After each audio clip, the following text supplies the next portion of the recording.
Hi everyone, welcome to my channel.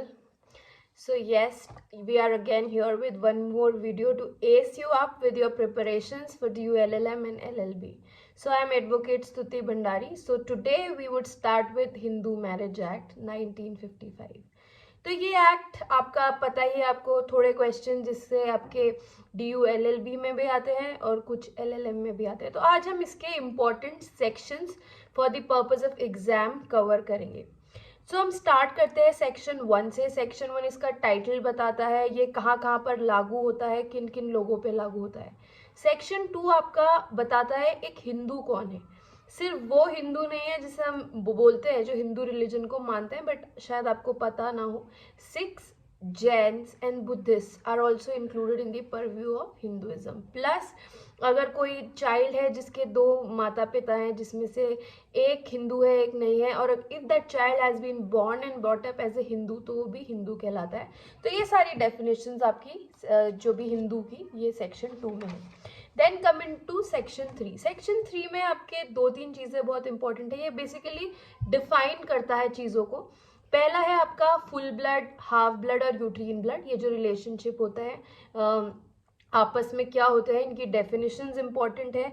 Then आपका important है section 3F जो कि सपिंडा रिलेशनशिप को डिफाइन करता है.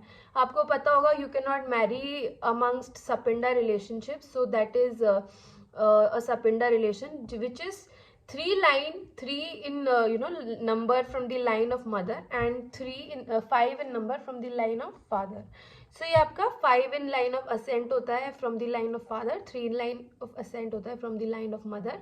प्लस अगर कोई कॉमन एंसेस्टर है तो वो दोनों के थ्रू सपिंडा नहीं होना चाहिए. तो ये आपका सपिंडा है. प्लस प्रोहिबिटेड रिलेशनशिप्स इसमें डिफाइंड है जिसमें आपको काफ़ी सारे डिग्रीज ऑफ प्रोहिबिटेड रिलेशनशिप दिए गए हैं. अपार्ट फ्रॉम दैट आपका जो अगला सेक्शन बहुत इंपॉर्टेंट है वो है सेक्शन 5 जो कि आपको बताता है कंडीशंस क्या क्या है ज़रूरी, कि बाईगैमी नहीं होनी चाहिए, साउंड माइंड का होना चाहिए, कंसेंट देने के लायक होना चाहिए उस टाइम पे, एज क्या होनी चाहिए 21 years for the bride groom, 18 for the bride. And also यहाँ पर एक कोर्ट में लिख लीजिए, अगर आपको कभी पूछा जाए is child marriage a valid marriage, no doubt it is punishable but it is a valid marriage. ऊपर से इसमें यह भी है कि पार्टी सपिंदा और प्रोहिबिटेड रिलेशनशिप में नहीं आनी चाहिए. फिर अगला आपका इंपॉर्टेंट सेक्शन है सेक्शन 7 जो कि आपका बात करता है सेरेमनीज ऑफ हिंदू मैरिज की क्या क्या सेरेमनीज ऑब्जर्व की जाती हैं, और अगर सेरेमनीज ऑब्जर्व नहीं हुई तो आपको पता होना चाहिए कि हिंदू मैरिज आपकी वॉइड हो जाती है. Then section 8 talks about registration of Hindu marriage, कि रजिस्ट्रेशन जैसे एक जो रजिस्ट्रेशन का क्या प्रोसीजर है, और अगर स्टेट गवर्नमेंट चाहे तो उस स्टेट में, पर्टिकुलर स्टेट में रजिस्ट्रेशन कंपलसरी भी करवा सकती है of marriages. Section 9 talks about restitution of conjugal rights, जो भी आपका एक अगेन इंपॉर्टेंट सेक्शन है कि अगर कोई एक स्पाउस विड्रॉ कर जाता है from the society of the other spouse without any reasonable cause, तो the aggrieved spouse he can file a petition under section 9. फिर सेक्शन 10 है आपका जुडिशियल सेपरेशन, जिसको हम डिवोर्स का यंगर ब्रदर कहते हैं. लेकिन cases when the spouse things कि उसको डिवोर्स नहीं लेना, एक्सट्रीम स्टेप्स नहीं लेना, तो सेम डिवोर्स के ग्राउंड्स पे वो एक छोटा स्टेप ले सकता है which is called judicial separation. फिर आपका सेक्शन 11 वॉइड मैरिजेस को डिफाइन करता है कि अगर कौन से केसेस में मैरिजेस वॉइड होती हैं. अगर बाईगैमी है, प्रोहिबिटेड रिलेशनशिप में है और सपिंदा में है, unless the custom of that person और बोथ द पर्सन्स अलाउज. मतलब अगर तो जो सपिंडा और प्रोहिबिटेड रिलेशन है इसमें एक एक्सेप्शन है. अगर दोनों लोगों का जो कस्टम है, if it allows sapinda relationship and prohibited relationship में marriages, then the marriages can happen, otherwise नहीं होती है. सेक्शन 12 आपका वॉइडेबल कहता है. वॉइडेबल मतलब एक पार्टी की चॉइस पे वो वॉइड भी कराई जा सकती है, तो वो आपकी वॉइडेबल मैरिजेस होती है. सो इसमें आपके बहुत सारे ग्राउंड्स है, unsoundness of mind, consent taken by fraud, ये प्री मैरिज प्रेगनेंसी, और ये सारे इसमें काफ़ी इंपॉर्टेंस, ये सारे ग्राउंड्स आते हैं. सेक्शन 13 आपका सबसे ज़्यादा इंपॉर्टेंट है जो कि आपका डिवोर्स. इसमें आपका पहला डिवोर्स है जो कि हस्बैंड वाइफ दोनों ले सकते हैं, वो सारे ग्राउंड्स हैं आपके इसमें. तो उसके बाद आपके जो ये सारे ग्राउंड्स हैं, they are like around 7 grounds. उसके बाद मतलब 7 नंबरिंग तक 7 है, वैसे तो I think there are 8 grounds, क्योंकि लेप्रेसी हट चुका है, तो देर आर 8 ग्राउंड्स। उसके बाद आपका आता है सेक्शन 13(1)(a), जो काइंड ऑफ आपका इरिट्रीवेबल ब्रेकडाउन ऑफ मैरिज की बात करता है कि अगर किसी कोर्ट ने रेस्टिट्यूशन और जुडिशियल सेपरेशन की डिक्री पास करी हुई है and still cohabitation has not resumed between the parties for 1 year और मोर, तो उस केस में वो इन ग्राउंड्स को लेकर वो डिवोर्स ले सकते हैं। देन आपके सेकंड जो 13 का सब सेक्शन 2 है, वो वाइफ को ग्राउंड्स देता है सिर्फ कि वो किन किन ग्राउंड्स पे डिवोर्स ले सकती है। फिर आपका ये जो इसमें आपके 4 ग्राउंड्स है। फिर आपका आता है म्यूचुअल कंसेंट पे कौन से ग्राउंड्स होते हैं, वो कि आपके 13B में है। तो म्यूचुअल कंसेंट में एक आपका प्रोसेस होता है कि पहले आपको एक साल अलग रहना है, फिर एक फर्स्ट मोशन फाइल करना है, फिर उसके बाद 6 महीने के मतलब there is a time period of 6 months which is called a waiting और कूलिंग ऑफ पीरियड जो दिया जाता है। उसके 6 महीने के बाद आपको एक सेकेंड मोशन फाइल करना पड़ता है 18 महीने के पीरियड तक, 6 to 18 months के बीच में। बट ये कई बार कंडोन भी हो जाता है according to the situations of the case, but this is what has been mentioned in section 13B। तो ये आपका काफी इंपॉर्टेंट सेक्शन है, सेक्शन 13A आपका बताता है ऑल्टरनेटिव प्रोसीडिंग्स इन डिवोर्स। तो किन किन केसेस में डिवोर्स की जगह जुडिशियल सेपरेशन ग्रांट किया जा सकता है, ये आपका 13A में है।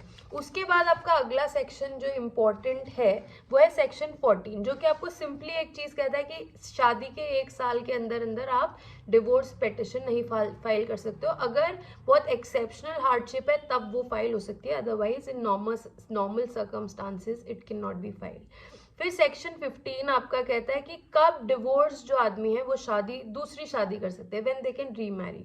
सेक्शन 16 आपका बात करता है legitimacy of children of void and voidable marriage. चलो ठीक है, वॉइड शादी हो गई, वॉइडेबल शादी हो गई, अगर उनमें से कोई बच्चे प्रोक्रिएट हो जाते हैं तो उनका क्या स्टेटस होगा, तो ये कहता है उनको लेजिटिमेसी का स्टेटस प्रोवाइड करता है। देन आपका नेक्स्ट सेक्शन जो इम्पॉर्टेंट है वो है आपका सेक्शन 19, जो आपको बताता है कि किन किन कोर्ट्स में आपकी जो पेटिशंस है वो जा सकती है, मतलब जो मतलब उनकी जुरिस्डिक्शन किस किस कोर्ट पे आएगी, कहाँ पर आप डिवोर्स की पेटिशन डाल सकते हो। तो ये आपका सेक्शन 19 भी काफ़ी इंपॉर्टेंट है। इसके बाद आप सीधा आ जाइए जो कि आपका है सेक्शन 23 बेसिकली आपको बताता है कि जो डिक्री पास होती है उसमें कोर्ट को क्या क्या चीज़ें कंसिडर करनी चाहिए, उन्हें देखना चाहिए कहीं कल्यूजन तो नहीं है, कॉन्निवेंस तो नहीं है, इस तरह की चीज़ें आपका सेक्शन 23 कहता है। फिर सेक्शन 24 और 25, मार्क देम वेरी इंपॉर्टेंट। 24 और आपका ये सेक्शन है जिसमें हस्बैंड और वाइफ दोनों, माइंड यू, दोनों मेंटेनेंस के लिए अप्लाई कर सकते हैं and they can also ask for the expenses of the proceeding. तो खर्चा मेंटेनेंस जो उनका अपना खर्चा है, personal expense plus expense of the proceeding, दोनों while the case is going on, पेंडिलाइट, while the case is going on, तो जब से वो पेटिशन फाइल हो रही है और जब तक केस डिस्पोज नहीं हो रहा तो काफी 2-3 साल तो मिनिमम लग ही जाते हैं। तो उसमें जो खर्चा लगेगा वो कैसे खुद को मेंटेन करेगा अगर वो खुद को मेंटेन करने की स्थिति में नहीं है। So this is what is there in section 24। Similarly 25 permanent expenses की बात करता है, जो परमानेंट मेंटेनेंस दी जाती है, which is also called alimony. तो ये दोनों अगेन हस्बैंड वाइफ दोनों ले सकते हैं after the end of the proceeding. तो ये मोस्टली मंथली भी दिया जा सकता है या एक ही बार में lump sum amount can also be given. तो 25 अगेन अगला इंपॉर्टेंट सेक्शन है section 26 which talks about custody of children, कि किस क्या क्या सर्कमस्टांस देख के बच्चों की कस्टडी दी जा सकती है, ये आपका सेक्शन 26 में है। फिर उसके बाद ये आपके कुछ इंपॉर्टेंट सेक्शंस हैं, इसके अलावा इसमें ज़्यादा कुछ इंपॉर्टेंट नहीं है, बट हाँ ये जो इतने सेक्शंस हैं if you are thorough with that तो आपको काफ़ी कुछ हिंदू मैरिज एक्ट के जो एटलीस्ट सेक्शन बेस्ड क्वेश्चंस हैं एंड जो भी थ्योरी से आते हैं यू कैन सॉल्व दैट। इसके बाद if you want me to do a video on the case laws of Hindu marriage act, so please comment on the box below and do like and subscribe to my channel. I hope this video was of some help to you, and so keep on watching my channel. Thank you and have a nice day.